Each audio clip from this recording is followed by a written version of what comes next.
Welcome. It is so great to see so many familiar faces.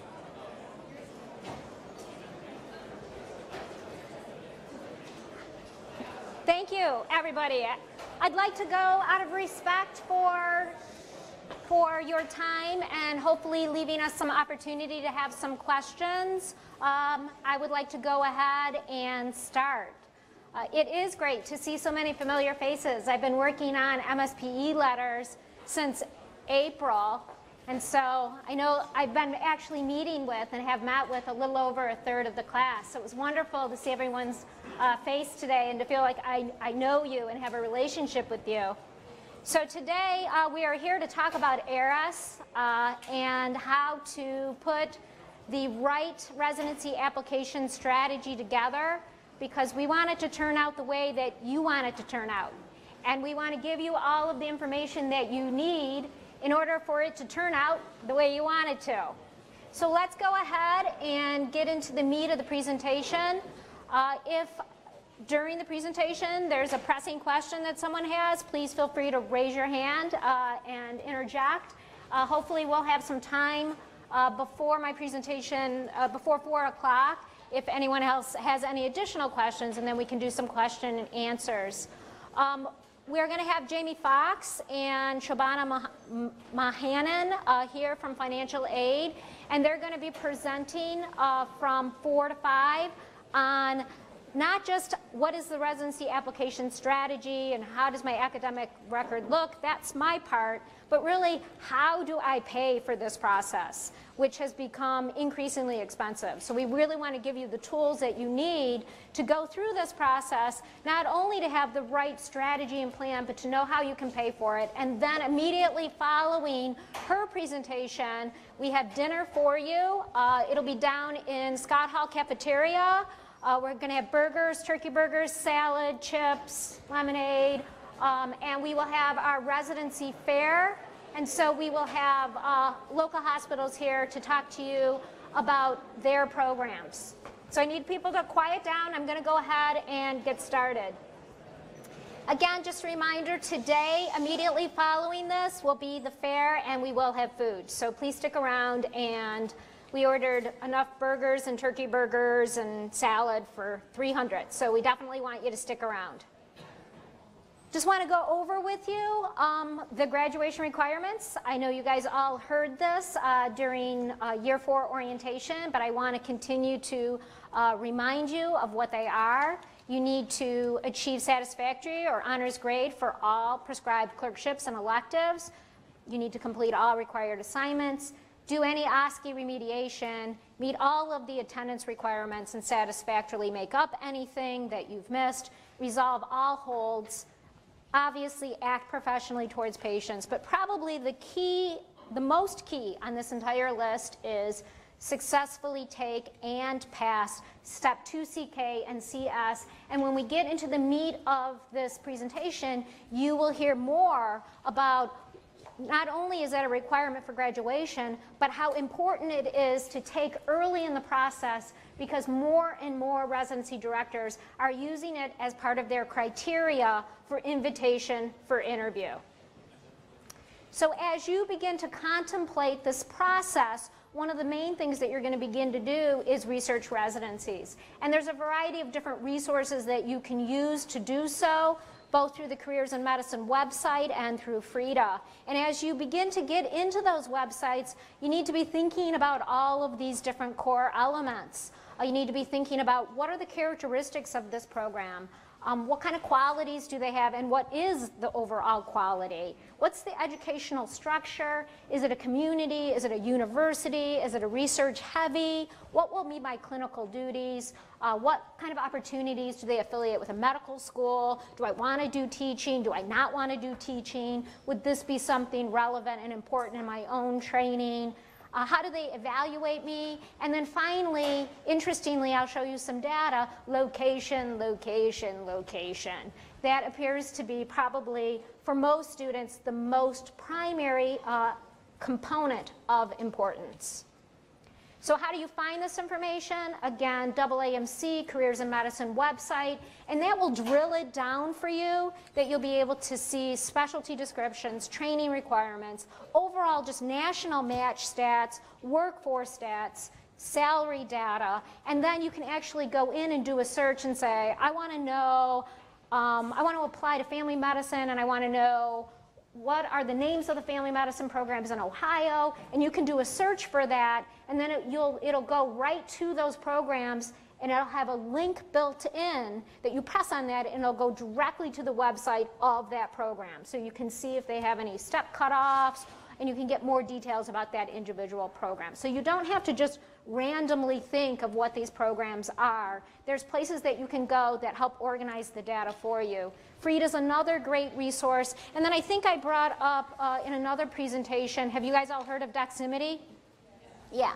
And so there's this residency finder element, locator, kind of on Doximity, which allows you to sort and to determine, at least based on public opinion, that is physician opinion, what are the most competitive programs. I think that's one of the key elements that students really have a hard time with, and there's no published lists out there for any specialty that says this is a better program than that. Doximity is probably the only resource that I've seen in the last several years that at least gives you some idea. Having said that, though, that's not, that's not the end all of everything. That's not necessarily God speaking. It's just a resource that I think you should check out and peek at and see what's out there and see if it aligns with the list that you're coming up with. And I really encourage you, we made you all have a faculty advisor to set up your year 4 schedule. So create a list and run it by that faculty advisor who you've already developed a relationship with. This is my academic record. This is where I feel like I might be most competitive. What do you think, faculty advisor? So what about some of the facts of this 2015 match? Some of you may have seen this before. We had 283 students participate in the match. Our total match success rate this year was 97.5%. The national rate was 95.7%, so we were excited about that. The national couples rate was 94.8%. I've been meeting with students, so I know many of you are wanting to do couples matching.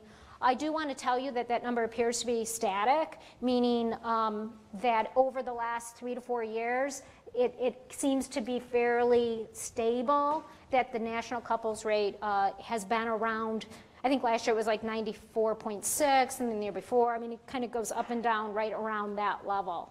The percent of students who matched into programs in Michigan, this is Wayne-specific data this past year, was about 50%. It was a little bit less than it had been the year before, but again, that continues, that fluctuates every year, but it seems to be around that number. We had 40% or 39.9% of our students this past year go into primary care. There was a bump up in both, I think, we'll get to the slide, but I know for sure in internal medicine, and I think it may have been in peds as well. As far as PGY1 positions available in the match, there was 27,293 PGY1 positions, and that was 615 more than had been offered in 2014. There was 2,698 PGY2 positions, and that was a few less than the year before. And that's important for students who are going to be applying to advanced programs. So many of you, if you're going into anesthesia or radiology or urology, you have to apply to both a TY year and an advanced spot. So you'll be looking and trying to match into both a PGY1 and a PGY2 position. The good news is as I just said, there was 27,000. So each of you will need one of these 27,000. And there are 18,447 US MD seniors. So that's the good news is there are enough positions for every U.S. senior to potentially successfully match in the match with some left over. And that was about, it looks like maybe 700 or so more positions than had been in the match in 2014. The bad news is that there's 58,443 applicants who applied in the match. And so these USMD seniors are competing for those 26,000 positions with osteopathic, with Caribbean grads, with international medical grads who come from other medical schools across the nation. About 61.7% of positions are filled by US seniors, and again, that number appears to be fairly static. 78.4% of US seniors who matched got one of their top 3 choices. And again, that number appears to be pretty stable. It was 80% the previous year. So to drill it down even more specific, this is national data, not Wayne-specific data. National data says that US senior matched applicants, about 50% of them get their first rank choice. About 16% get their second rank, about 10 their third, and about 20% get somewhere over their fourth. It could be fourth, fifth, sixth. It depends on how long their list is. Number of positions filled in each specialty. This is now back to Wayne-specific data, just so that you can kind of see some trends in what's happening with our students over time. It does appear that less people are going into anesthesiology than had been previously. We did have, so I was wrong, it was a bump up in family medicine this past year. We did have that bump up in internal medicine that I spoke to.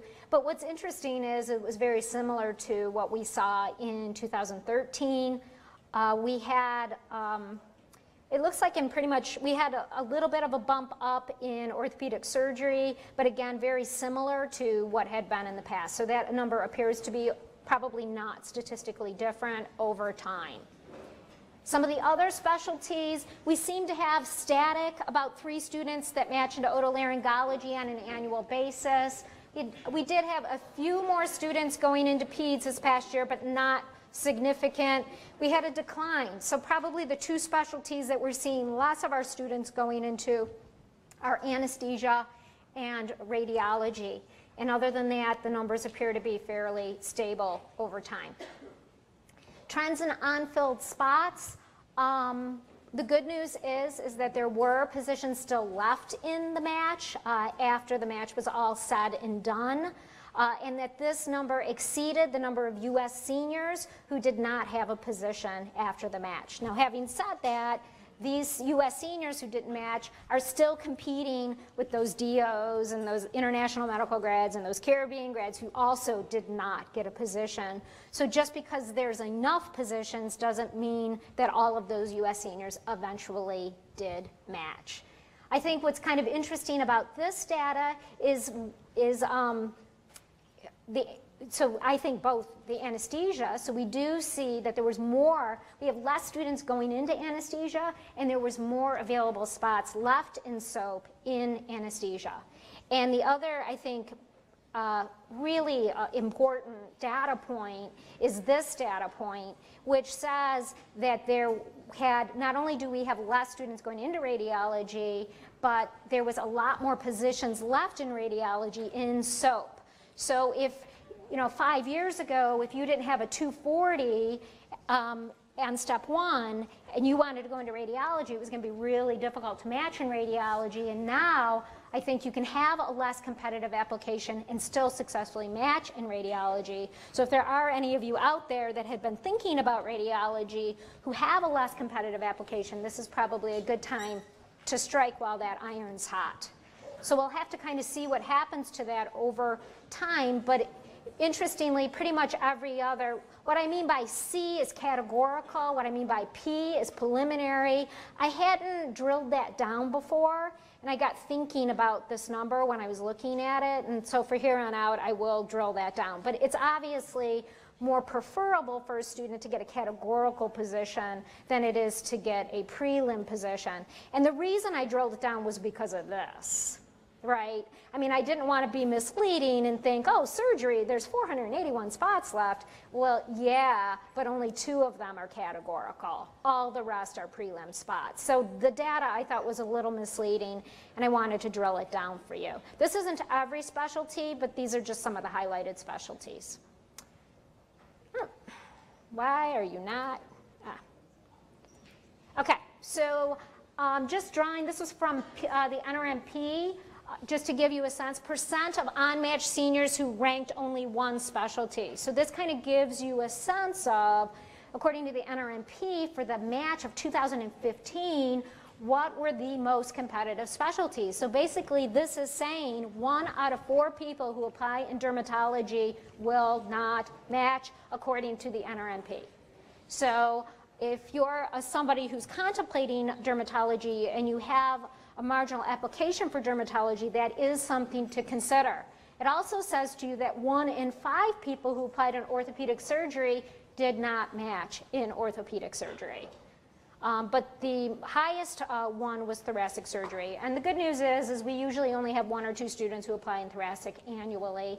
And the good news is that the student that we had apply this past year did successfully match, so he wasn't one of these 33%. Other interesting match stats that I thought that you would be interested in internal medicine, there was 1,650 more positions that opened since 2011. That the number of IMGs participating in the match appears to be fairly static over time. However, the number of DOs and U.S. international medical grads, and what I mean by that is people in Caribbean medical schools, appears to be growing. Most of the unfilled spots were in internal medicine, anesthesia, radiology, family medicine, and surgery prelim. We had 8,653 unmatched total applicants and 1,093 unmatched U.S. seniors. I lied. I thought that number was absolutely, that it was the other way around. But it does say that, so I take back what I said. It does look like there was not enough unfilled PGY1 positions by about 100 for all the U.S. seniors. 606 U.S. seniors were still without a position after SOAP. So that says of this 1,000, not all of them got those positions. What we are also seeing is that Step 1 and Step 2 CK score averages continue to rise for each specialty. And I think that this last part is really key as to one of the reasons why, I mean, it's a graduation requirement, you have to fulfill it, but according to a program director's survey for 2015, 81% of programs require Step 2 CK for interview selection. So you don't want to be a student that hasn't taken CK who keeps pushing it off and isn't getting an interview as a result of it. So I just want to drive that point home because I think it's really important. Just to talk a little bit back to Wayne data, our 2015 SOAP stats are that we had 15 seniors who did not match. That was less than what we had in 2014. And of those, it was no match at all, meaning we didn't have anyone who had a PGY2 position that did not get a PGY1 position. And you never want to be in that position where you have that premier urology spot, but you don't have a first year. Because if you don't get a first year, you lose that urology spot. So you don't want that to happen. And the good news is we didn't have any students like that. 8 of those 15 students subsequently matched in SOAP. 3 of them secured a research position, and 1 of those who secured a research position actually got a position in SOAP, but decided to defer the position. It was in a specialty that the student really didn't want to go into and decided instead not to accept that SOAP position, but to do a research year instead. And we have 4 seniors who remain unmatched after SOAP, who we continue to work with and try to help facilitate research positions for them as they ramp up to reapply for 2016. I hadn't seen earlier, but I see that she walked in, and so I do want to, before I proceed, Ms. Lynette Harper is my right-hand woman when it comes to ERAS. She's down here in the front. Lynette, if you could just stand so everyone can see you. So I want to introduce Lynette, or Mrs. Harper, and she is a resource to you guys. She has been working with ERAS for many, many, many years. She will be doing all of your training sessions for you. And I want to thank you, Mrs. Harper, for coming and being here. And if I can't answer any questions, I know that she can. So let's get into I've sent out some of this information to you. I did it as part of my faculty advising this year. I'd never done this before, but I think it's just really important. Having said that, this is This is average information. And what I mean by average information, so for example, U.S. seniors who successfully matched had an average step 1 score of 230 for anesthesiology. Now, having said that, if you're a student who has a 215, that doesn't necessarily mean you can't apply in anesthesiology. That might mean, though, that if you have a 215, that instead of applying to, on average, 34 programs, your strategy is going to be that you're going to apply to more. And so I think you need to look at this and kind of figure out, or meet with myself or your counselor or Mrs. Harper and develop what your strategy is going to be. How are you going to approach it? So these are just average scores. It doesn't mean if you don't have that score that you can't necessarily still match into that specialty. What it does mean is that maybe your strategy needs to change so that you approach it in a reasonable way and that you have the right type of strategy so that you can have a successful match. Again, I've sent all of this information you have seen before. It was in all my zillion emails that I sent you guys about faculty advising and letting you know who you needed to, when you had to do your faculty advising. I did contact the NRMP to discuss whether or not there would be a charting outcomes in the match report for 2015. There will not be. So I won't be able to update this data until next year. They only do the report every other year. I also contacted the characteristics of entering residence. That comes from Careers in Medicine, the AAMC, and they also do not have a newer report than the data that I'm presenting to you today. So this is the most up-to-date national data that I could give you that you're seeing here today. Now this is Wayne-specific data, and this is showing you from 2011 to 2014 the Wayne State University student residency matching profile by specialty, the average step 1 score. And let me just say too, I will send all of my slides out after this presentation. So if I'm moving too quickly and you want to write something down, I will be sending everything out to everybody. And then this is the average step 2 score. And you do see that they're fairly escalated compared to step 1. That in general, probably because you now have perspective and real patient information and real patient experiences, that in general students tend to do better on step 2 CK than they do on step 1. Just a little bit of data on some non-NRMP. The mean step 1 score for urology in 2015 was 244. For ophthalmology, it was 243. I talked to Dr. Goyle, and she said, on average, our Wayne ophtho match rate is at national average, but in 2015, we exceeded that. Every student who applied in ophthalmology matched, so that was great.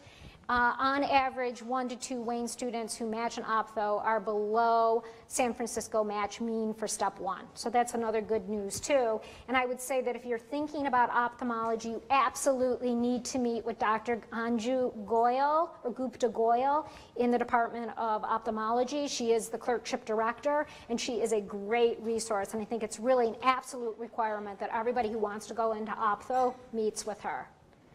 And the other thing, though, to be mindful of, there was not one student in either of these groups who failed step 1 or did not pass step 1 on the first attempt. And so that's something to have in your mind if you are a student who did not pass step 1 on the first attempt, that we haven't had success in students who did not pass matching successfully into urology or ophthalmology.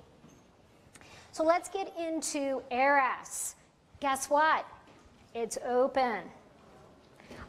They just opened. They used to open July 1 of every year. Last year they tried to open earlier and they had difficulty. This year they moved the date back, and I believe, didn't they open, it was last week? Yes, it opened late last week. I do want to make sure that you all know that ERAS is not the NRMP. Those are completely 2 separate entities, 2 separate companies. And unfortunately, 2 separate things you have to pay for, right? So you need to make sure that you know that when I say signing up for ERAS is not the same thing as signing up for the match, which is the NRMP. Those are 2 separate things. All of you, we will be wanting you, pressing you, educating you that you want to certify your application starting September 15th. Applications are available, 2 programs on September 15th, and you definitely want to be in that first round of applications. So even if you only have 2 letters of recommendation at that point, you want your application to be as complete as possible, but even if you only have 2 letters, we are still saying you should go ahead and certify on the 15th. And why do I say that? I was a program director for 8 years. On September 15th, I pressed the magic button and 800 applications went into my inbox on day number 1. You want to be in that first round because I began to sort right there on that first day, and within that first week began to make invitations. So depending on the specialty, some specialties will start inviting you right away, some will wait longer, wait until their deadlines. Different specialties are different in how they handle it, and different program directors are different in how they handle it. So I can't necessarily give you an absolute rule. This is how it is for one specialty, and this is how it is for another. But I can tell you that when you certify, that same night, we have had people get offered interviews on September 15th. So you want to be checking your phones, making sure that you don't miss those opportunities, making sure that you check your junk box, because sometimes things get held up in your junk email. So you definitely want to make sure that you're staying on top of things. Also, be mindful that on May 31st, everything is purged. So they just purged everyone from last year on the 31st. Now this is the new group. For more information about ERAS, I'm going to talk a lot more about it, but if you really wanted to see a user's guide, you can link into this website and find out every little detail that you ever want to know about ERAS. ERAS updates. How many people heard there was a crash last year for ERAS on September 15th? Yes, it was a disaster. And guess what?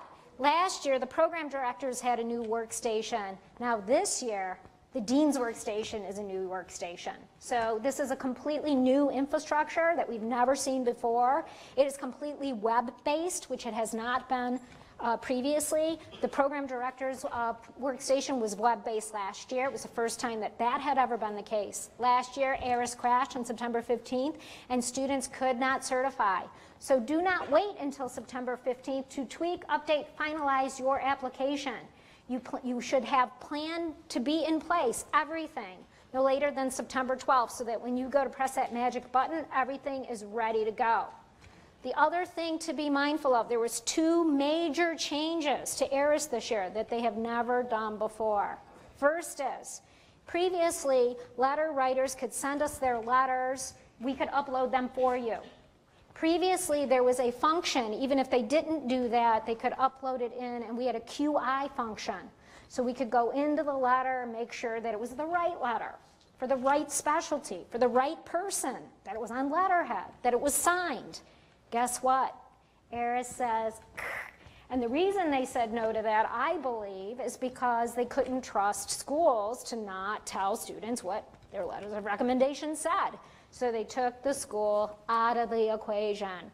Schools will no longer have QI options. We will not be able to tell if your letter is good, if it's bad, if it's on letterhead. If it's signed, it will go directly from the letter writer directly into the portal, and we will not be able to help you to make sure that the letter doesn't have spelling errors, that the letter's on letterhead.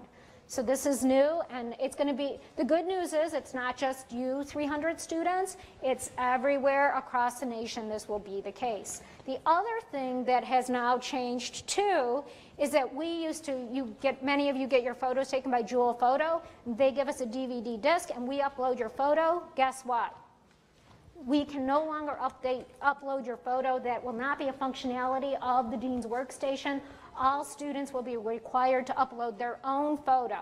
I did speak with Bob Carden at Jewel Photo, and he will be sending all students, and I really encourage you to have a professional photo taken of you. Having been a program director, I've seen all kinds of weird photos for people. People, they're on vacation and clearly you can see someone else was cut out of the picture, or sunsets behind them, and so you want to really look professional. But Bob Carden will be sending you each your own, anyone who gets a picture taken by him, he will send you your own JPEG so that you will be able to upload it yourself. And also getting your picture taken by him allows you to be in the class composite at the end of the year as well. But the pictures, you know, you look professional, you look nice. So, but we will no longer be able to upload your photos for you. Two major changes that we've never had this problem before, or this issue before. Also, they raised the rates. Yes, last year it was $95. This year it's $97. So to apply to the first 10 programs, it's $97. To apply to the next 11 to 20 programs, it's $11 each. 21 to 30, it's $16 each. 31 or more, $26. So I just put a little cheat sheet down here. So if you are planning on applying to 20 programs, it'll cost you about $207. 30 is about $367. 40 is about $627. And $260 for each 10 thereafter. So if you're applying in orthopedic surgery, it's not uncommon that you might apply to 100 programs. So that's why Jamie Foxx is going to talk to you about how you're going to pay for this, because you can see cha-ching, cha-ching, cha-ching, cha-ching. I need you to quiet down. Students will receive their ERAS token at their training sessions. So I believe that Mrs. Harper has sign-out sheets. Yes, Mrs. Harper, sign-out sheets are in the hall. So when people leave, I ask you to exit from the back of the auditorium and sign up for a training session, and that will be when you will get your ERAS token, and I'll tell you when those dates are in just a minute.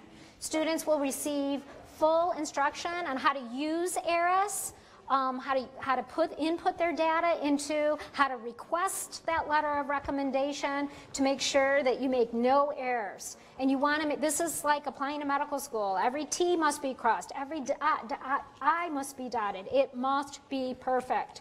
Also remember to release your transcript for the USMLE. That's another $80. And then when you register for the NRMP, that's more money. The more programs you rank, the more you pay. And so they get you on the front end and they get you on the tail end. And I'm sorry, there's nothing the School of Medicine can do about that. So ERAS training, yeah, Patrick? One time. One time. So Patrick's question was, do I have to pay more than once for my USMLE transcript? Like, let's say the first time I don't have my Step 2 score, so I release it. Now do I have to pay another $80 when I go to release my Step 2 score? And you pay $80 one time, and that includes all of your step information. So ERAS training, we will start training starting June 15th. So we'll have it June 15th and the 17th from 1:30 to 3:30, June 16th and 18th from 7:30 to 9:30 a.m. And then the list goes down. Depending on the number of students that sign up, the training will either be in the computer lab 324 or in the student affairs office. We have a little computer lab in there. And so if you're not sure, check at 324, and if no one's there, come to our office. It takes about 2 hours, and again, you can sign up today before you leave, and it's really important that when you come, even though you're not going to complete your entire application during the training session, bring your CV with you so that you can begin to input data, and Mrs. Harper and my team can show you, yes, that looks right, that's how you do it, that sort of thing. So it's really mandatory that you bring that, you come prepared and ready. So let's now talk about and break down ERAS. So ERAS, or the Common Application Form, for ERAS, the residency application, consists of these key elements. One is the dean's letter, or the medical student performance evaluation that all of you have been meeting with various deans or administrators here at the School of Medicine. The other component is your photo. The other component is your letters. And I'm going to go through each of these different components and talk about them in detail. Your medical school transcript, your curriculum vitae, and your personal statement. So these are the core elements of every student's residency application.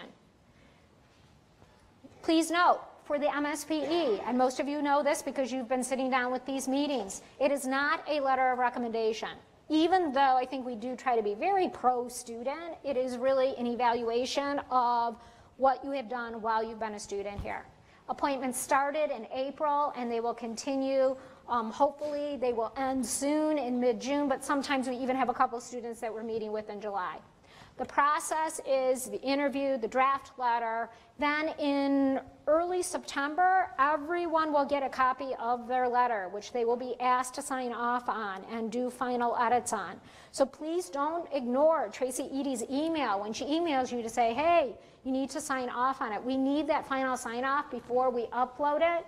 All schools are required to upload the letter on October 1. And so we need you to have done your end of it. And so depending on when you met, I mean, even now when I'm meeting with students, no letter is complete because you haven't completed year 3, right? So you want to see what did people write in my final couple of rotations, and you want to go over those unique characteristics again because you want to make sure that it's perfect because it represents not just you, but the School of Medicine. We want the letter to look good. We want it to look professional. We want it to represent that you went to an excellent school who cares about quality and that you're a quality student. It includes identifying information, all your unique characteristics, your history, your progress, your clerkship grades and comments, the final summary and ranking. It does not include comments from any of your letters of recommendation. Your photo, if possible, we encourage you to use dual photo. It is not an absolute requirement, but if you do, he will send you a JPEG. This was, I think the last time I gave this presentation, he had already taken the photos. Now I think that these photos aren't going to happen until sometime next week? Yeah, so it's not too late to sign up, and if you can't do it on those days, and later you come back and you decide that you want to do it, you can go into his studio. Again, I will pass these slides out to you, but if you can't make it on those days, he can still meet with you after the fact. Laura?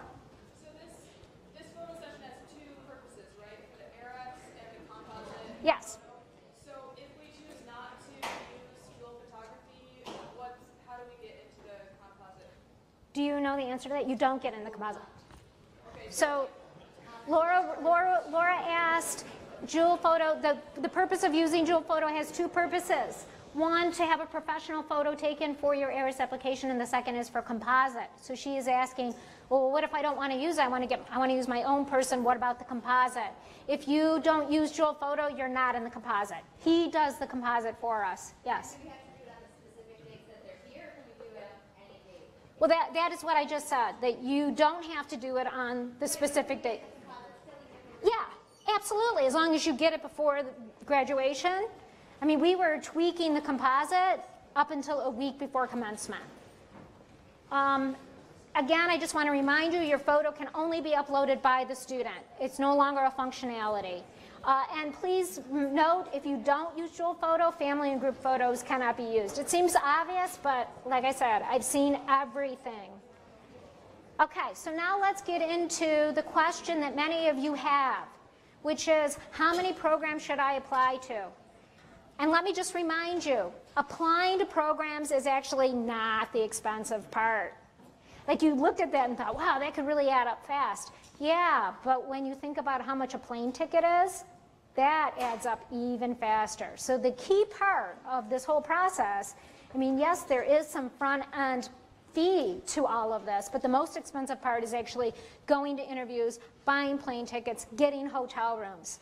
Err on the side of applying to too many programs and have the good fortune to decline interviews would be my advice, but that's completely up to you and your own sense of how much anxiety you have about this process. If you do decline an interview or decide to cancel an interview, please be respectful of not just your colleagues here at Wayne State University, but your colleagues across the nation who are going through the same thing, and cancel in a timely manner so that another student can fill that interview spot. If you are a less competitive candidate for a specialty, in my opinion, you should apply to more than the average number of programs. How many programs apply to in the core specialty? So, I do a survey, which I'm going to ask you to participate in after you have ranked all of your programs next year. This is data from the class of 2015. And so I'm going to send you a survey and ask you to participate so that next year I can present your data to the class behind you. Because I think what better way to learn than to see what those before you did, right? And so regardless of specialty, and I'll give you more specific data, but regardless of specialty, the average number of the average number of programs that a student applied to, regardless of specialty, was 31 to 40. But that you do see that there are some students that apply to over 100, and it really depends on the specialty, and we'll get into which ones in just a minute. How many programs apply to in a core specialty? So what I decided to do is show you the trend of what is happening. So this is, I had my data from 13, 14, and 15, and what do you see? I see that in the blue, 13, the average number was 21 to 30. And that appears to be going down. And what appears to be happening? It appears to be going up. So we do see that in the last couple of years, more students are applying to more programs than they did even 2 years ago. Applied to how many programs in each specialty? So this slide is a little bit confusing. This axis is number of programs applied to. I don't want you to be misled by these numbers down here. These numbers are what's the N? Yeah, so the number of applicants, what's the N? So there was 3 students who applied in urology, and those 3 students, on average, applied to, it looks like, about 69 programs. And so I wanted to give you a sense of, you know, what is the number of applicants in each? Because in some, it's not very many applicants, while in others, for internal medicine, for example, we're talking about 70 different applicants, right? But also be mindful of, there was 38 students who duly applied. So if you added all of these numbers together, it would be more than 283, right? Because some people, 38 people applied to more than one specialty. But this at least gives you a sense. So like, it's not that, I think, powerful for child neurology, let's say, because there's only one person who applied in child neurology, and they only applied to 5 programs. But that's what these numbers down here mean, because I really wanted you to get a sense of, well, how many people are we really talking about? Now, having said this, this data is not based on the survey that I give you guys, or that I will give you guys. This data is extracted from ERAS. So I can go into the dean's workstation and I can look at Thomas and I can say Thomas applied in internal medicine, and I can see exactly how many programs Thomas applied to. So this data is extremely reliable because it's not based on self-report. It is based on factual information based on what people did in ERAS. Okay? So what about your letter of recommendation? I know many of you guys are very anxious about, what do I do with this? You want to give your letter writers, I believe, to be the most professional. You want to ask politely. You want to include a copy of your CV. If you really want to look good, you want to include a copy of your personal statement. And if you worked with them a while ago and you're concerned that they might confuse you with another student or might not for sure remember you, there would be nothing wrong with being very humble in that request and saying, I'm not sure if you remember who I am. I worked with you in October of 2014. I rotated with you on this particular service. I've included a photo of me just in case you can't recall who I am, as well as my CV and personal statement. Would you be willing to write me a strong letter of recommendation? So you definitely want to ask in a polite way and give them as much information as you can, because again, you want to approach this in a very humble way. You must be registered for ERAS in order to go into the program and request the letter. Every student must create a slot for the designated letter writer in the document module, which would then populate a customized ID for the writer and the applicant. So one student that I met with for an MSPE letter yesterday said, well, how do I know for sure that the letter is going to go into the right slot? So what ends up happening is you go into it, you create like a file cabinet. And then that file cabinet electronic link goes directly to that letter writer. They push on that link, they upload the PDF, and it goes directly into the file cabinet that you have created. And so it should not be that it ends up going into a different file cabinet. But again, coming in for training with Mrs. Harper will show you exactly how to set up your file cabinets so that the appropriate link goes to the appropriate physician. Yeah, May? After you ask, can you delete it at the end? Like, let's say you ask for 5 and you want to submit, like, don't you only submit 4, right? So I think the question is, and let me, I'm going to kind of answer your question, and you can then ask an additional question if I don't answer it clearly. Every residency requires a minimum of 3 letters and a maximum of 4 letters. Okay? It's important that you know, through conversations with your faculty advisor or other people in the specialty, to know whether or not you need a chair's letter or not. With respect to your file cabinet of letter of recommendations that you collect, even though you need a minimum of 3 and a maximum of 4, maybe you had a research experience with someone and you think you might want to use a research letter for some of the programs you're applying to. But some of the programs you're applying to are community programs. So you're thinking to yourself, I might want to use that research letter for an academic, research-heavy institution, but I really don't want to use that same letter for a community program. So you can collect 5 letters in your box, and then you can customize and assign based on the program that you're applying to. I want to use this letter for this program, but I don't want to use it for that program. And so in your inbox, you could conceivably have 5 letters, 6 letters. I want you to be respectful of the fact that everyone is asking for letters. So don't, if you really don't think it's going to be a letter you're going to use for a faculty, make sure that you don't ask. But if you really think it is something that you're going to use, then you can collect more than one. But be mindful, like Diane Levine is writing a lot of letters, right? And so if you really don't think you're going to use Diane Levine's letter, then don't ask her. But if you think that you would, especially for particular programs, then go ahead and do that. Does that answer your question? Okay, great. Students give the customized printed out copy of the letter of recommendation cover sheet to the designated writer, and you can do that electronically. And what I've seen too is I just got a notification from ERAS saying, you've been invited to write, this letter, and here's the link to upload it.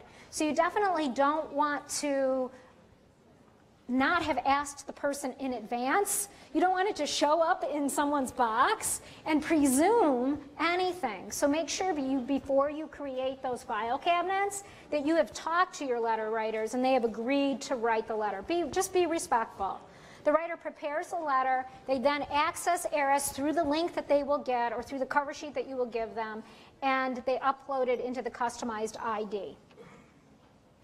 Other portal tips. If you have finalized your letter of recommendation request and discover a spelling error or an omitted word, like in the person that you're requesting it from, like you say, I want it from Dr. Thomas, and then you look and you forgot the O, the letter can still be uploaded into the slot designated. If you are requesting one writer to support you in 2 different specialties, then you need to create 2 separate requests. And you probably do want to have a very intentional conversation with that letter writer to make sure that they upload the correct one into the correct file cabinet. Right? You don't want one letter to say, boy, you'd be great in radiation oncology, and it's uploaded into the internal medicine slot. Right? So if you're going to have if you are going to dually apply, make sure that you talk to them about that this is the cabinet for radiation oncology, this is the cabinet for internal medicine. In the program module, you must select at least 3 letters, but not more than 4, and chair letters are included in this designation. So chairs is not an additional letter. It is one of that 4. But the dean's letter that we do for you is not one of those 4. That is not a letter of recommendation. That is a completely separate category. Yeah, Guillaume? Like a TY, your letters of recommendation, you just send your... Yeah, so the question was about the TY letters. You can use the same letters that you're using for your core specialty for TY, but let's say you wanted to get one additional one from a primary care physician because you're applying in, I don't know, something that you don't have anything that would speak to how you would do in your first year, you would just create another slot, and when you apply to those TY programs, you would include some of the ones from your core specialty and then that additional TY, but you could still only do a maximum of 4. Does that answer your question? Okay. So please, though, now we can't necessarily follow up for you when we're not getting letters from your letter writers. And when you go through your training with Ms. Harper, she will show you how to go into the system and to track whether or not your letter has been received in the portal or not. And you'll need to be diligent in making sure that those letters are showing up. And if they're not showing up, following up with your letter writers. And if an unreasonable amount of time goes by and your letter is still not showing up, then considering asking someone else to write a letter for you would be my recommendation.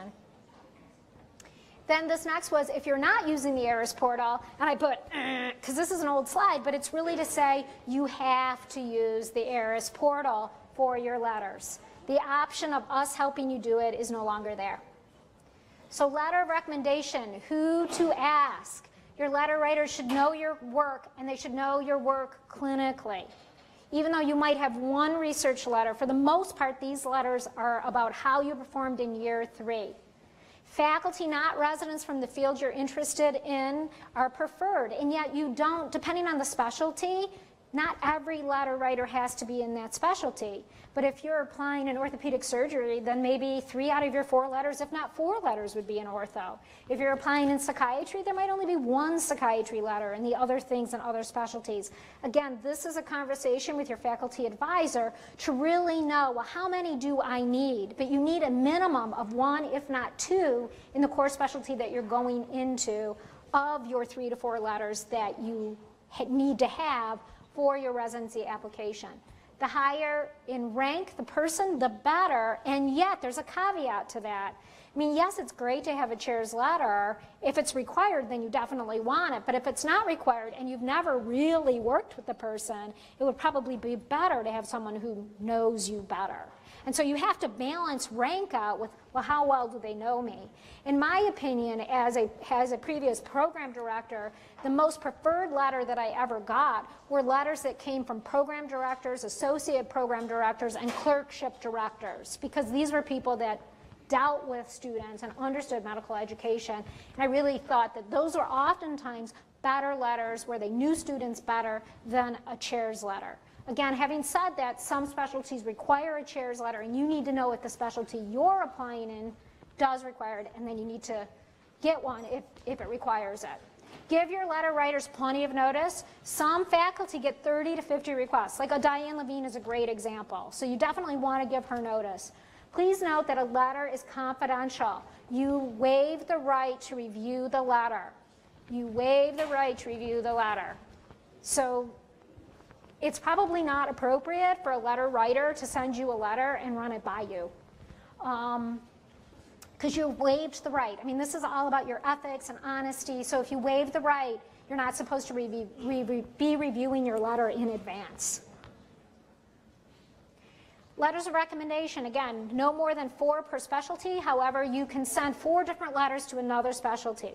So if you're dually applying, you could conceivably have 8 letters, 4 for that specialty, 4 for that. Again, ask your faculty advisor for more information about specific program requirements. So for example, a chair's letter may not be required for your specialty, but Johns Hopkins might require a chair's letter in psychiatry. So if you really want to go to Johns Hopkins, you may want to know what their specific requirement is. So if there's a premier program that you're interested in, go and check it out and see if they have any unique requirements for that program. ERAS opens again September 15th, so make every effort to have your application complete at that time. But it may be difficult if you're doing a September rotation and expect to get a letter from that. You might not have all of your letters at that time, you know, at the point in time of certification. Don't freak out if you don't. You can still certify. You want it to just be as complete as possible.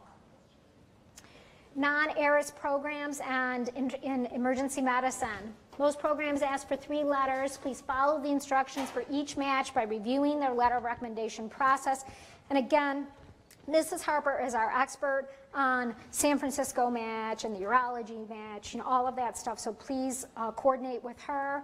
LORs are returned to you in a sealed envelope, and you send them along with your application information for the San Francisco match. So they do it completely different. Andrew Goyle, again, for ophthalmology, can walk you through that. Mrs. Harper can walk you through that.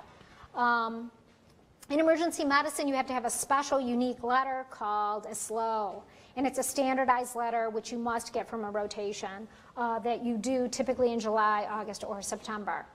And again, that would be one of your 4 letters for emergency medicine. That's not an additional letter.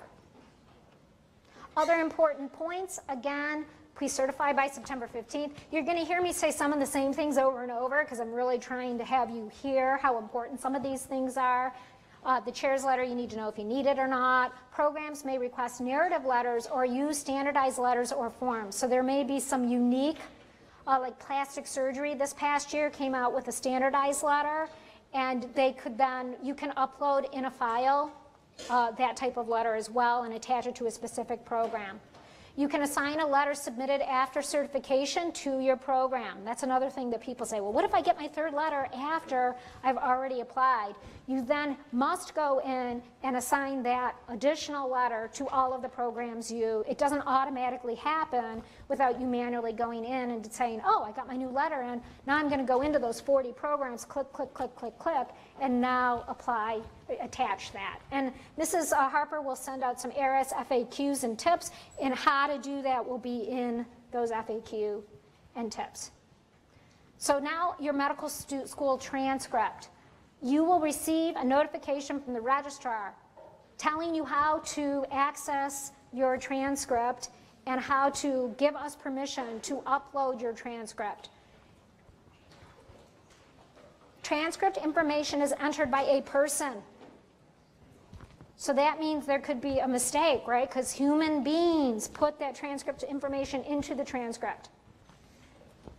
It doesn't happen very often, but usually on an annual basis, even when I'm meeting with people for the MSPE letter and we go through the transcript line by line, sometimes we find a mistake. And so it's your responsibility to look at your transcript and make sure that it is right before you sign off and you approve that it's ready to be uploaded into ERAS. So please just remember that originally came from a human being who had to put it in. So a mistake could occur, and we want it to be right. So you need to check it and make sure. CV, so the CV, even though we've been doing CV workshops, what the ERAS does is it creates a CV for you, so there's uniformity for every program director that looks at your ERAS application. So what you do when you create your CV in ERAS is you're cutting and pasting from your already pre-developed CV, and you're putting it into the ERAS application, so that as a program director, what I look at, it looks the same for every student. I mean, it looks different because it has your own unique stuff, but the format is all the same. So it's not like they get all of these different CVs that all look different. So it will be organized into sections. You should start with the most recent and work back. You want to use, I think it only allows you, Lynette, to use Times Roman, yes? For the CV for the ERAS application? It'll actually default itself to Courier 10. It defaults to Courier 10. So if you want to put you can have it in any format that you want, but it will default to that no matter what you have it in. You want to prepare it early so you have time to go back and review it. Check, recheck, triple check, have someone else check, send it to your counselor to check, send it to Dr. McLean to check, send it to a family member to check. You want to make sure there's no spelling errors. There's no length limitation. It should be, your actual CV should be consistent in margins of parallel construction. ERAS will make that happen for you. And ERAS has all kinds of opportunity for annotation, and so you definitely want to take advantage of that. And annotation is when you describe what you did using action words. So 1, 2, or 3 sentences that say, I volunteered at the Robert R. Frank Clinic, this is how many hours I did it, and this is what I did. So you want to, just like in AMCAS where you had to kind of describe what you did, ERAS will be very, very similar. The CV format, name and address, and this is how it is in ERAS, your education, your licensing, work and volunteer, professional society membership, if you've ever been in the military, research, awards and accomplishments. And this piece is really important. Like you think to yourself, hobbies and interests. I don't have hobbies and interests on my CV, but all of you will and should. Because as a program director, I was meeting people all the time, and I had to have an icebreaker. I had to have a way to start a conversation with a complete stranger who's going to come, and I'm trying to impress them, and they're trying to impress me. So that hobbies and interests became a way that I would always check that out before I even met with the student and have a question ready about something that they had written. And so you want to make it, you might want to think about how you want to put it, because you definitely want to present yourself as someone who's an interesting person who they want to meet and that they can have a conversation with. Because at the end of the day, when you're going through the interview process, they're looking at you and they're saying to themselves, is this someone who's going to fit into my program? Is this someone that after 18 hours of being at work together, I'm still going to like this person and find them interesting?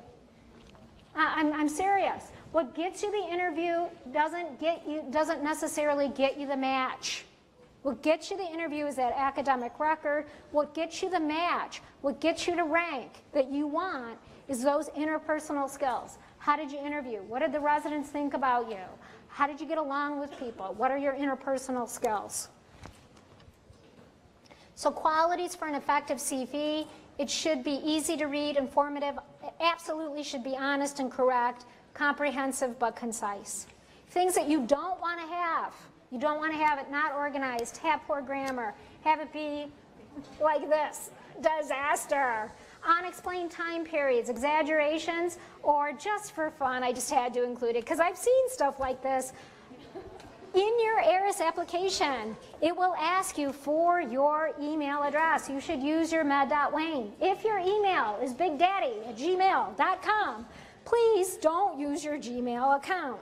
Use your professional account because you are representing yourself as a professional. Okay, now moving on to the personal statement.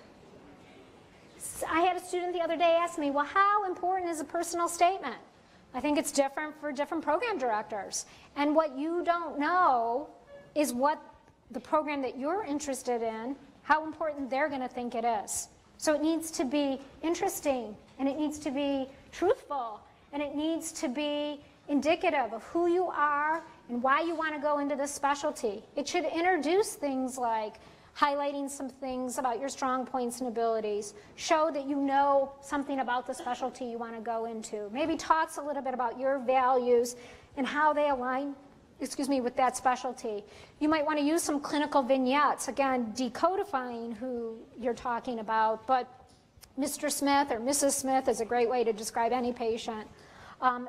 You wanted to just talk a little bit in that final paragraph on what you hope to get out of this training. One of the things that I have been telling students, especially those who might want to go to like California, for example, you might not realize this, and it would be very difficult to do, but you could conceivably, if you applied to 100 programs, have 100 different personal statements.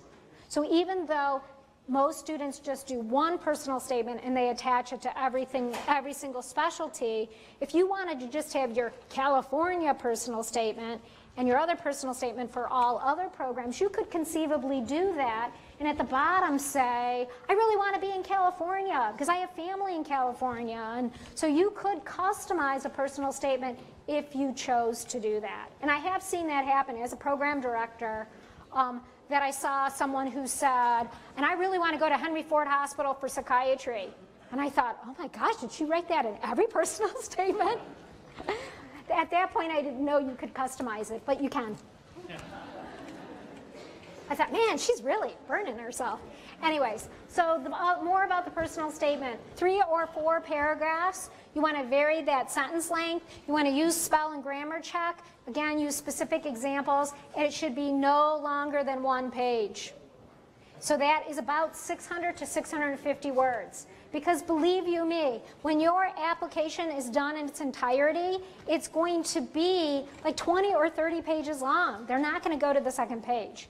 If you can't say it in 1 page, then they think to themselves, you're not concise enough.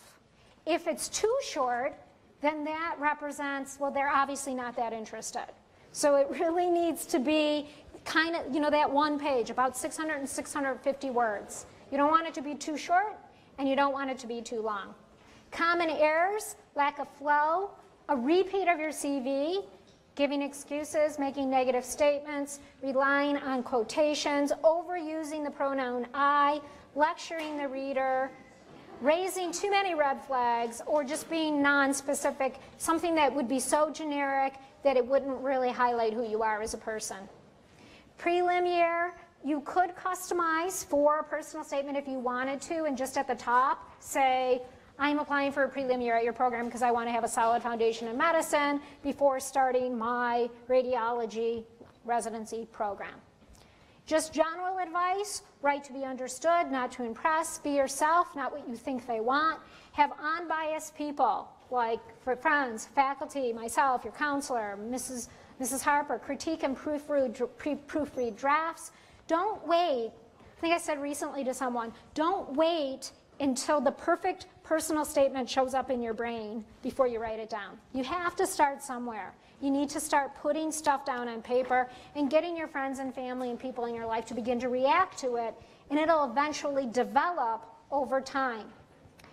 Obviously, you don't want to disclose anything in your personal statement that you would not want to discuss in your interview. And I say that because I've seen stuff where I saw people, one time I saw a personal statement where a student's core of what they talked about was the fact that they had been sexually abused as a kid. Now, I would not include something like that. I think it was to say, I've been through a lot. But I think that that's, you want to be personal, but not so personal that it would be not comfortable to have a conversation with someone about it during an interview. This is a job interview, so please remember that. So enhancing your application. If you can apply to more than one specialty if you're concerned that you're a marginal candidate in the specialty you want to go into, but you really need to decide that up front. It's very difficult to decide in mid-November when you haven't been getting interviews that suddenly you want to dually apply. So you really need to do that up front. What you can do, though, if you do decide to dually apply and you decide it up front, and then you're getting more than the number of interviews you wanted in the specialty that you thought you were reached for, you don't have to go on all those other interviews for that other specialty. It's just hard for you to decide after the fact that, oh, I'm not getting interviews and now I want to decide to do it, because it makes you look like you don't have it together. Yeah, Laura? I've heard that programs think that you're not committed to the specialty if you dual apply. Do programs see the programs that you're applying to and they don't? So the question was, she had heard that if programs hear about dual application, then they really question your commitment to that specialty. I was a program director for 8 years. I interviewed over 400 people, and I discovered someone dually applied once. I discovered it because we were giving a tour to our applicants in the hospital, and we saw the same student on tour with the anesthesia program. So I can say that depending on what specialty you're applying in, it's usually very difficult. You need to have a clean application, though, clean letters. You definitely want to make sure that there's nothing in your personal statement or letters that would indicate that you're applying in another specialty. I think it's a lot harder to do when it's something like ortho and surgery, because they're so linked. It's a lot easier to do if it was ortho and internal medicine. It would be very difficult for them to discover that you were dually applying. So I think if a person has a specific question, please come up to me and ask me about it.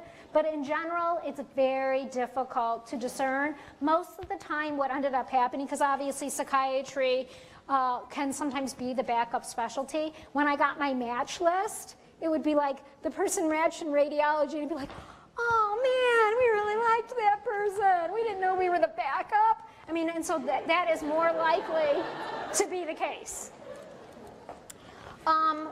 A strong step 2 score can help a weak step 1. So if you have a weaker step 1, then maybe part of your residency application strategy is going to be to kick butt on step 2, to say, I can show you what I can do. Research is always a plus. Speaking Spanish can only help, so if you do, please include it. Consider an audition elective to show what type of resident you'd be, but if you go and do it, be prepared to work your butt off.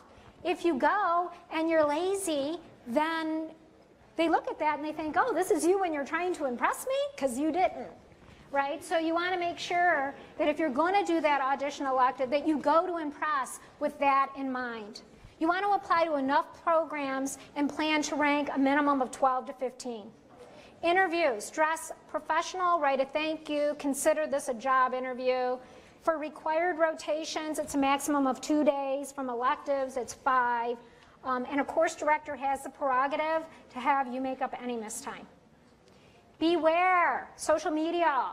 Check your privacy settings. Eliminate or take down any pictures with you using alcohol. Don't use it as a platform for political views. So, I mean, be careful. It's more and more prevalent within the community of program directors to just go in and see if this person's on Facebook and check it out. You don't want to, you are a professional. You must maintain that professionalism at all times in every setting. Interviews will be most likely to be in October, November, December, January. Invites could start on day number 1. Check your junk mail, have your calendars ready, respond quickly. How many? Check the charting outcomes of the match for specialty-specific data, but there is a limit to what you can do typically and what you can afford. 20 interviews is about the max. 25 would be Herculean, and 30 would be lethal. But I did have someone in 2013 actually do 33. They didn't die. They didn't die. But I'm sure it cost a lot. How to prepare? We are going to have a mock interview session. It'll either be at the end of September or early October. I think if you're anxious about it or you're someone who you think that this process isn't going to come natural to you, then please attend. And review careers in medicine for possible interview questions. I'll also be sending information out. Remember, there are 3 types of interviews. There's the structured interview where they ask you questions about why do you want to go into my specialty and what are you looking for in a program and what are your strengths and what are your weaknesses. That will be the type of mock interview session we will give you here. There's 2 other types of interviews. The other type of interview is you sit down with the interviewer and they say, so, what kind of questions do you have for me? So you better be prepared with questions because you don't want to be caught off guard, and you definitely don't want to say you don't have any questions. Because again, that would indicate a lack of interest. But it could be completely that they're tired of asking questions and now they just want you to ask them questions. And the third type of interview feels like a conversation where they look at your hobbies and they're like, oh, I sail too. Oh, where do you sail? And the entire interview is about sailing. That does happen. Interestingly, I know a guy who matched in dermatology a couple years ago who was kind of a marginal candidate for derm, who hit it off with the program director. They had a common hobby. He matched there. He matched there. He obviously decided he really liked this young man, and they had a lot in common. So you need to be prepared for all 3 types of interviews. They won't all be, tell me about your weaknesses, tell me about your strengths, even though some of your interviews will be like that. What month did you have the most interviews? This is the survey from 2015, 217 responded. November followed by December. What month did you have the most number of interviews for 2014? Again, November. How many interviews did you attend? And so I look at this and say it looks like the average number that people attended in 2015 with an N of 217 was about 15. So the average is usually 12 to 15 is what you should be shooting for. How many did you attend in 2014? You see it was less. And so I wanted you to see that it does appear to be trending higher. More students are going on more interviews than they did previously, even in the year before. Number of interviews canceled. So there are some students that don't end up canceling any. There's some students that got so many they canceled more than 15. So it's all across the board. Reasons for canceling. It becomes too expensive. So Mrs. Fox will talk to you about hopefully not having it be this. Most of the time it's because you're getting so many interviews you're no longer interested or you just don't have time. Interviews. what to ask, and I don't want to, I'm gonna speed this up a little bit. Again, you'll get these slides, but all kinds of different questions that they could ask you, and good questions. We provide for you a list of good questions that you can ask.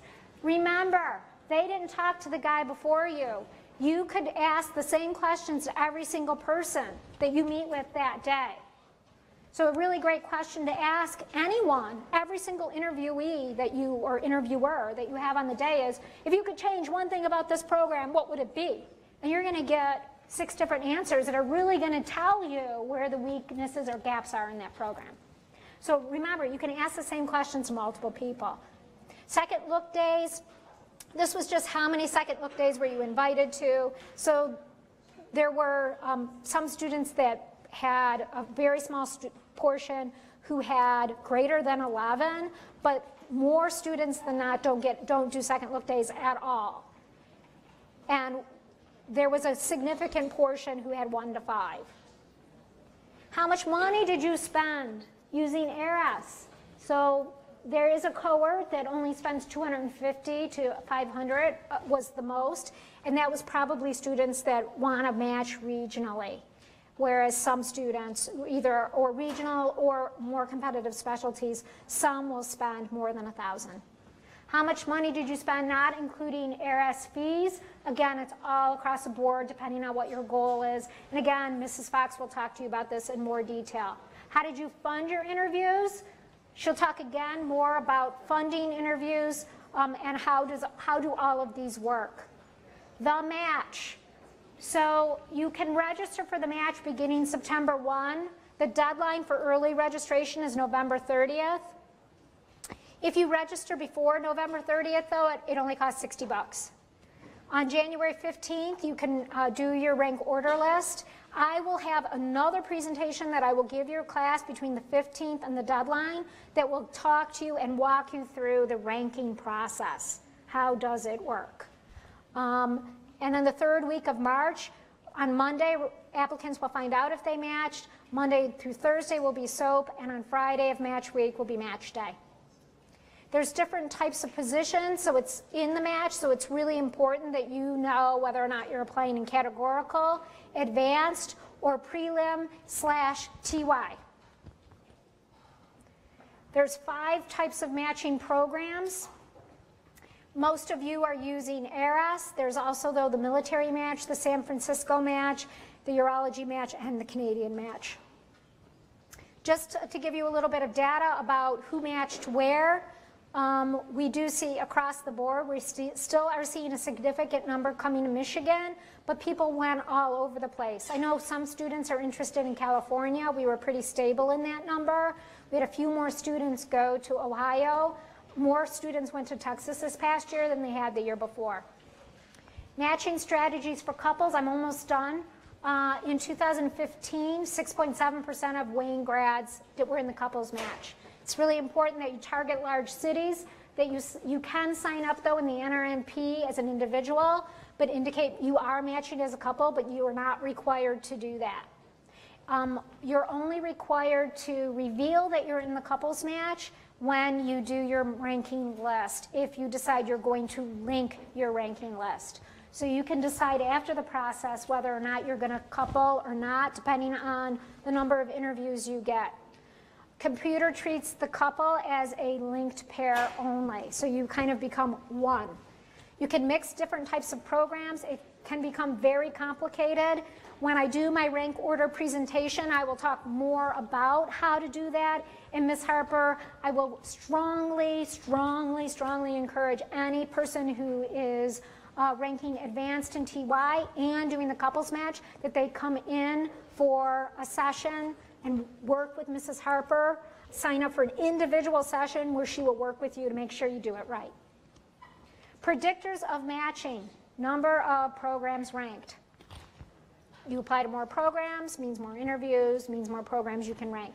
Second, step 1, step 2, unfortunately, I'm sorry to tell you, you will not be a graduate of a top 40 NIH ranked school. But this is national information. When it comes to predictors of matching, this is what the national data says. Sorry to tell you. AOA. This is from the Program Directors Survey. They do this again every other year. This was from 2014.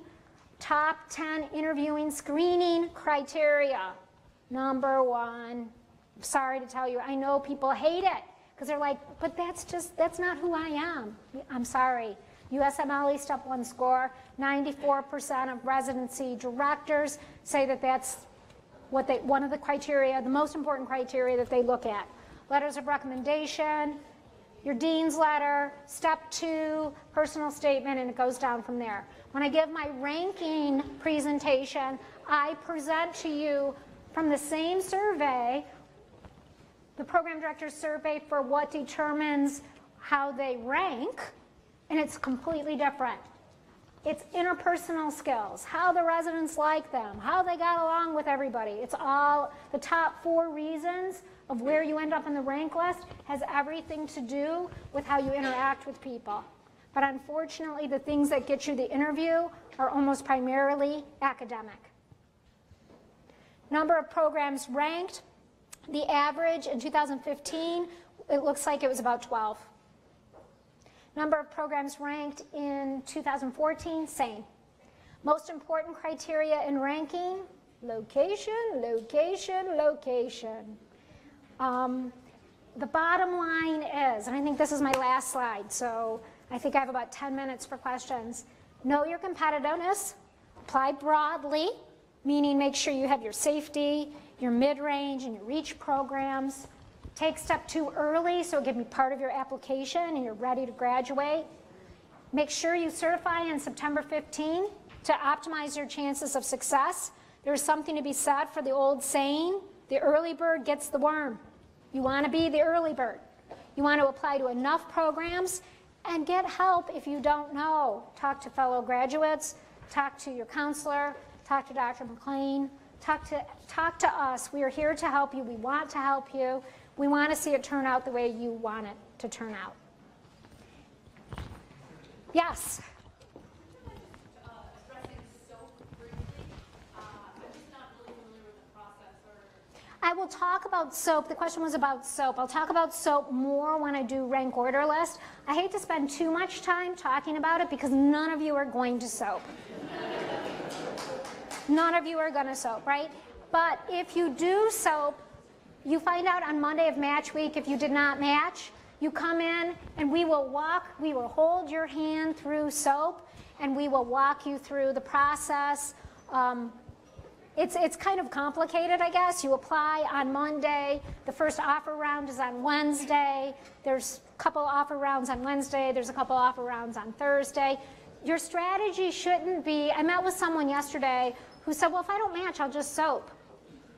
That should not be your strategy. Because usually there's a reason why the program is in SOAP.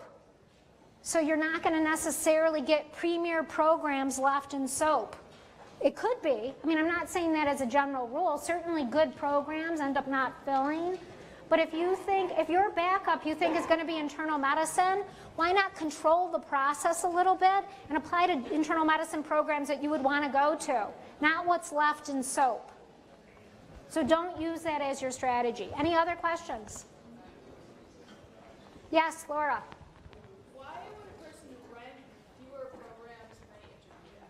So the question is, why would a person rank fewer programs than they interviewed at? And I would say in general, I would not recommend that people do that. I think that you should rank every program that you interview at unless you look at it and you say to yourself, I would rather not match than go to that program. I'm not being funny. If you can say, I would rather not match than go to that program, then don't rank that program. But if you can't say yes to that question, you should rank it, in my opinion. Yeah?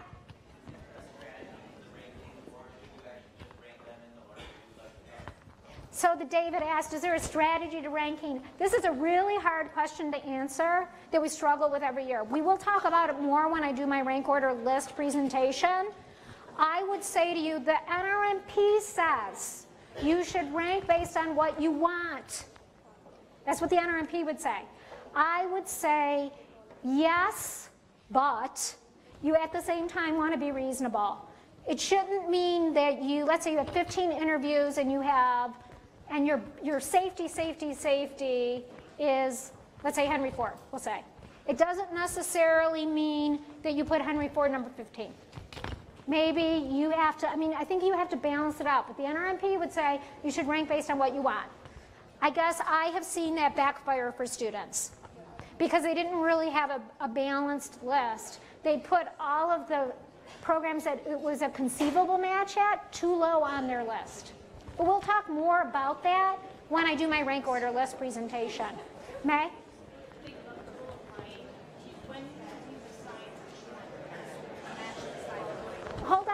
Hold on, we have a question. So when you dual apply, do you decide during the process to track one, or does the match decide for you? Okay, so the question was about dual application.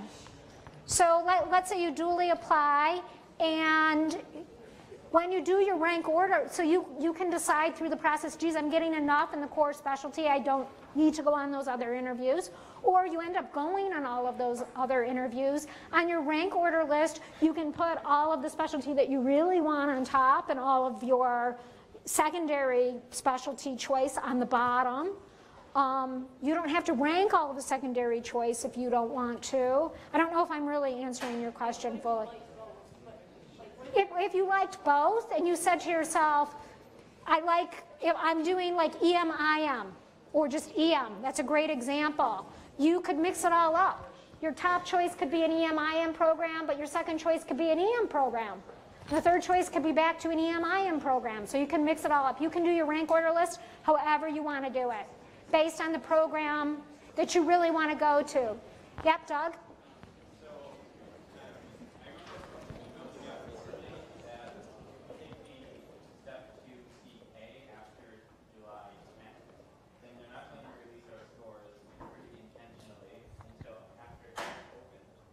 Yeah, but I can tell you, when I got 800 applications on the first day and the 15th, you get so much data. It's fine if you, and it's not just for you. Every student nationally isn't going to have their score released until the 16th.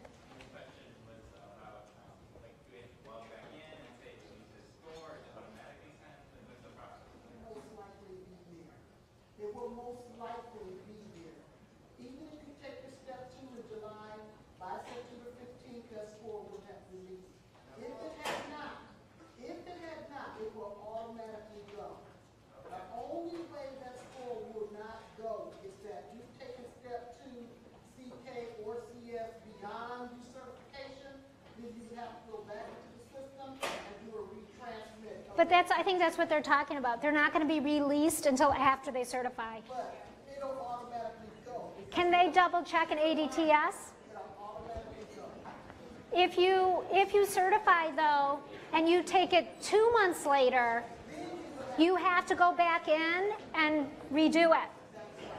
Like, so for CS is a great example. You need to go back in and release that if you take it much later. Yeah.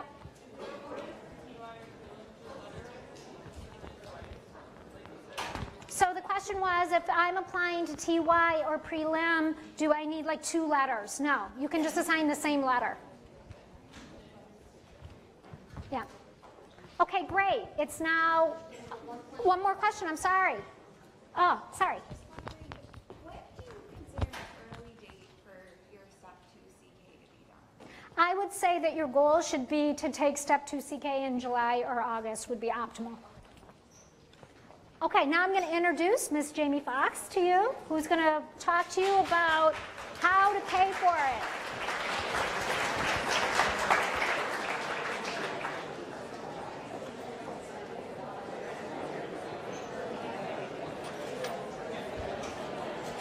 How do I probably just...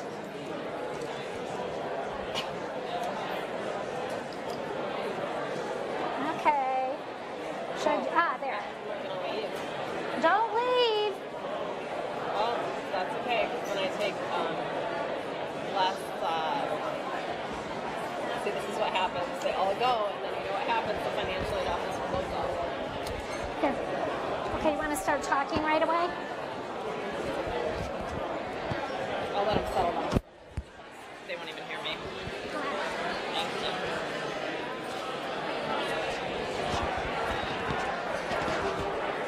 Yeah, I'm going to bring up a PowerPoint.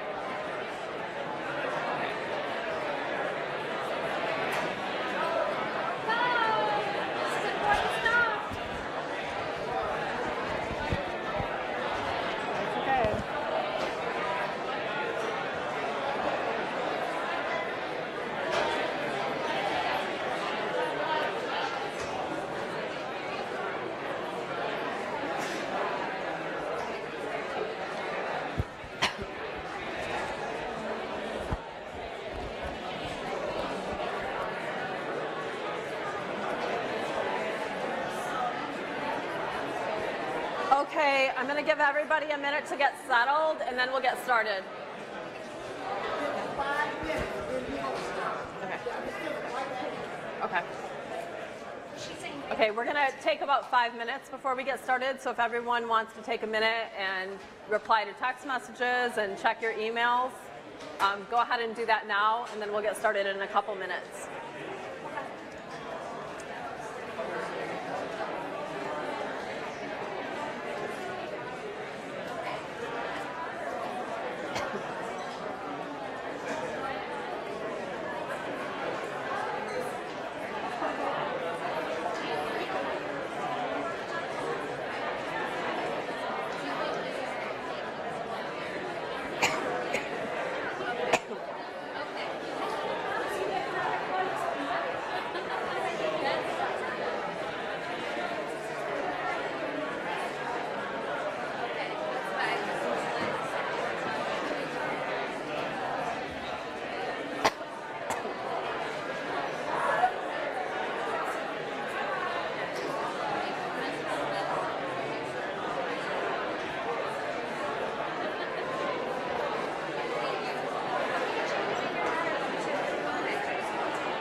Now I had $70 down for my NRMP fee. It's only $60 though. I mean, I checked the website today. It might be 70. Okay, I checked the web today. Okay. So say, Right, I checked all the fees before I put this together. Like I checked them this morning. then So they must have gone up. okay. I didn't check So it. You don't. no, I just wanted So to make I'll go back sure. and do mine. So just Okay, say, because the ERAS fees went up slightly too by a couple bucks. So I knew that. I had okay, that. okay. Okay. Hey. You need me to do anything before you start? No. Well, I want, like, I can't even talk over them right now, so I'm gonna wait. Lynette said give her 5 minutes, and she was chasing a couple people down. So I'll wait another minute, and then they're coming back in now. So what you can do is do that. Because I'm Okay. going to sit down Okay, that's fine. to get their Yeah, they're starting to come back in, so I'll give it one more minute. signing up. Oh, I see what they're doing. Okay. They're signing up on their list. Okay. Some of them I think are you. Oh, of course. Yeah. You make them. It's okay. I'm not taking attendance for this. She is. So that's on her. But I'll give them another minute to kind of get settled, and then I'm going to get started. I'm gonna go sit right there. Yeah, go for it. Did you learn anything? Yeah. Okay. Are you happy you came? Yes. Okay. Because I was confused about the NRMP and the ERAS. Yeah. I was reading, but Like, how do they relate to each other? Right. Kind of. Yeah. So that's good. it makes more sense. Yeah, and at least you kind of get to see the whole process, so you Yeah. know what they're coming in and asking money for, and you kind of get to see like how important it is that they're really truly interviews. It's not just some random thing. So, right? 'Cause it's different. So, I won't come probably next year or every year. no, but I think if you see it once, like you get it. So, yeah.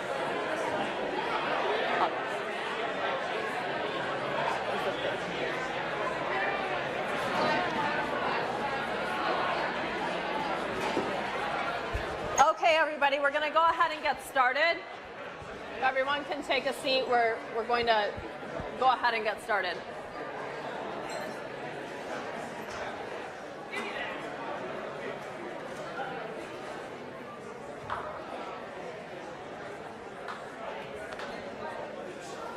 Okay, I consider it rude when people are checking email and text messages, okay, when I'm presenting, so I'm going to ask everybody to take a minute, respond to your last text message, then go ahead and flip your phone over so we can all focus on the information and hear what's being presented, just as a matter of professionalism and out of respect for your classmates and for me. Okay. So now that you heard from Dr. McLean about the ERAS application process, how much is it going to cost you and how are you going to fund this? So Dr. McLean probably already mentioned the ERAS fees, but I put them up here again. They changed from last year. They're up on the ERAS website. And this presentation and all of the documents and all of the materials I'm about to show you have already been emailed to you today. So for those of you who haven't checked your email yet, this is already waiting in your email account for you. So you can see it gets more expensive the more programs that you apply to. And the cost of applying to a residency becomes a very individualized personal cost. There is no one cost of how much it costs to go through residency applications. It really varies depending on the specialties you're applying to, how competitive the program is that you're applying to, how many interviews you need to go on. And the NRMP fee just went up, and it's now at $70 for the main residency match. We've given some quick examples of costs here. So you can see 15 programs, $152, 30 programs, $367. It's 75 programs. This is just the application fees in ERAS. You can see that we're already up to around $1,500 if you apply to 75 programs, and the costs go up from there. So it's important to really, when your financial aid refund check comes out next week that you're all waiting on, it's really important to develop a good budget on the front end, because as you can see, it can get very expensive very quickly just from application costs alone.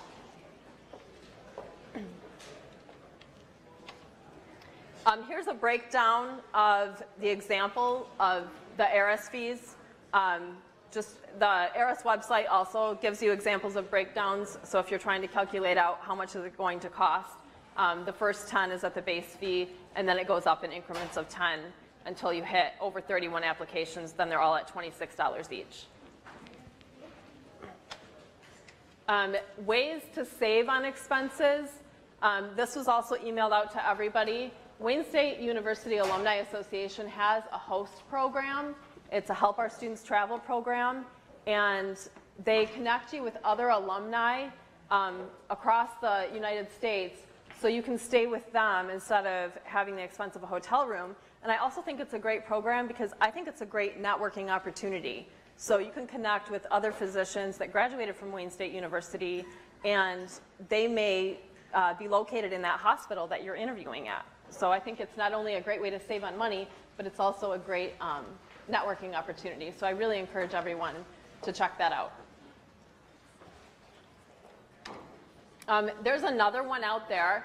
I haven't had anyone who's reported back to me that they've tried it yet, but it's smartmedtravel.com, and it was developed by some medical school students to identify the cheapest ways to travel on the internet. So it kind of does some of that research work for you. So go ahead and use it. If anyone decides to try it out, let me know how it works, and then I'll know whether to include it in future presentations or not. I'd like feedback on that. So what can you ask financial aid for when it comes down to costs? So anything related to your interview expenses you can request to be reimbursed for, your ERAS application fees, NRMP fees, Comlex fees, I didn't put that up there. Lodging, we're going to talk about the GSA rates. Some of you may know what they are, some of you may not. Meals, transportation costs, your airfare, taxis, the basics. GSA rates are government approved rates. They're per diem rates. And we'll provide the link to those. But for those of you who aren't familiar with them, the government has these rate tables across the United States. So they'll tell you in Chicago or in the state of Michigan, what is an average hotel room going to cost? And that's the rate that we will reimburse you at. And that's important to know because if you're booking an all-star suite, financial aid is not going to reimburse you the difference, only the GSA rate. So it's really to your benefit when you're planning out a budget to look up those GSA rates first. So what's not allowed?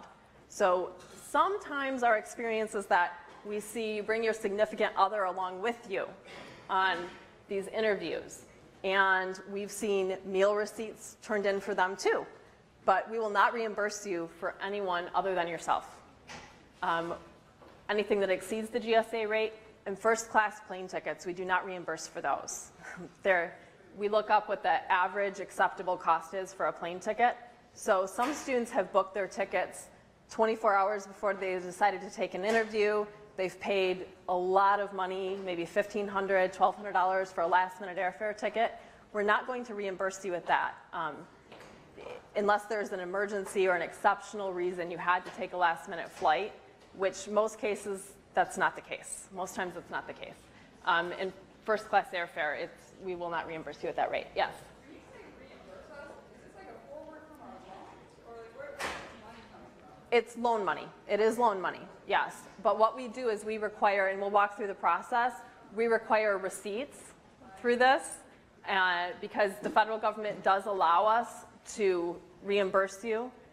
In special cases, we will advance you funding out of your loans. And so this is loan money in addition to what you take out in your first refund check.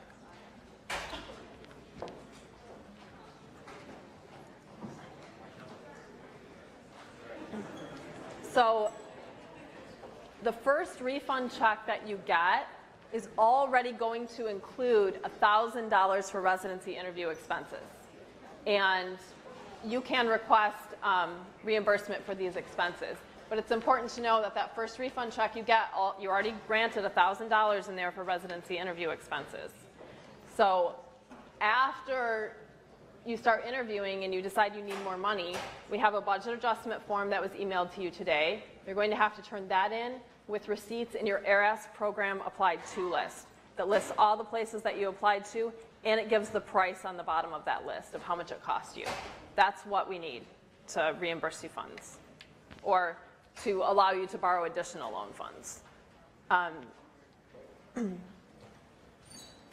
If you feel like you have a special circumstance, the financial aid office understands that that happens sometimes, and maybe you don't have enough left out of that first refund check to even begin accepting these interviews and booking hotel rooms and taking flights.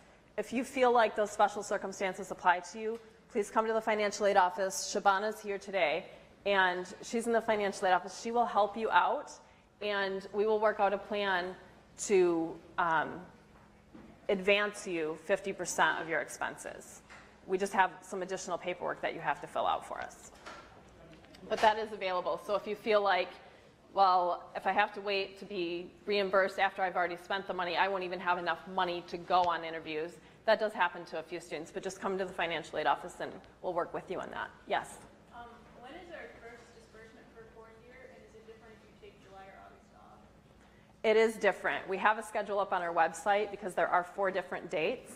I can email the class that schedule. It is on the financial aid website, but after this, I'll just email the schedule back out.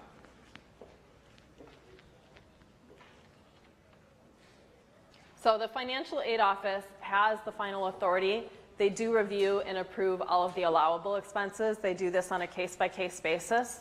And if they see things come through, like I mentioned, for first class airfare, for meals for someone other than yourself, or if it's steak or lobster dinners, or instead of taking a taxi, you decided to hire a limo, they absolutely have the right to refuse those expenses. As I already mentioned, special circumstances will come in and work, come into the financial aid office, they'll work with you on that.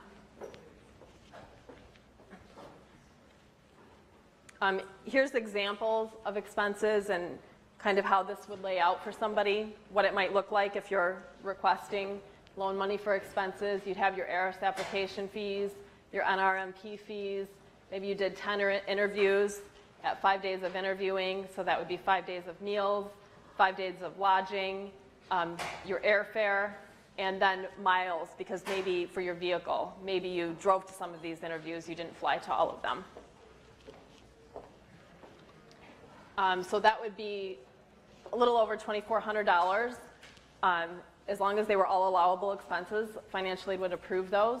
And then we would take out $1,000 that you've already received in that cost of attendance in your first refund, and you would be reimbursed for the $1,454.